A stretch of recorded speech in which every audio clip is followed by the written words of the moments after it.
বড়দিন উপলক্ষে 24শে ডিসেম্বর রাতে চরকিতে এসেছে মোশাররফ করিম অভিনীত দ্বিতীয় বর্ষ সিরিজ ভাগ্য ভালো পর্বটি। ভাইরাল হওয়া এক জ্যোতিষীর গল্প নিয়ে এটি পরিচালনা করেছেন নোহা সুমায়ন। জ্যোতিষী মোশাররফ করিম অন্যের ভাগ্য গণনা করে অথচ নিজের ভাগ্যটা গুণে দেখতে পারে না। কেন পারে না, এমন প্রশ্নের মুখে দ্বন্দ্বে পড়ে যায় সে।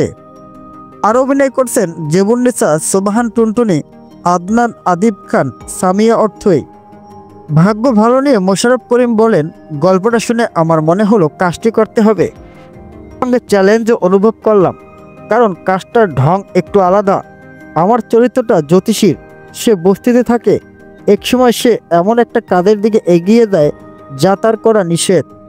গত বছর ডিসেম্বরে মোবারকনামা মুক্তির পর থেকে ওটিটিতে দেখা মিলছে না মোশাররফ করিমের। প্রায় 10 মাস পর অক্টোবর নভেম্বরে আধুনিক বাংলা হোটেল সিরিজ দিয়ে ফেরেন ওটিটিতে। এরপর একের পর এক ওটিটি কন্টেন্ট নিয়ে মোশাররফ এখন আলোচনার কেন্দ্রে। ডিসেম্বরের শেষ সপ্তাহে 3টি প্ল্যাটফর্মে নতুন 3 কন্টেন্ট নিয়ে হাজির অভিনেতা। ভিডিওটা ভালো লাগলে অবশ্যই ভিডিওতে একটি লাইক করে দিন এবং চ্যানেলটি সাবস্ক্রাইব করে দিন। ধন্যবাদ।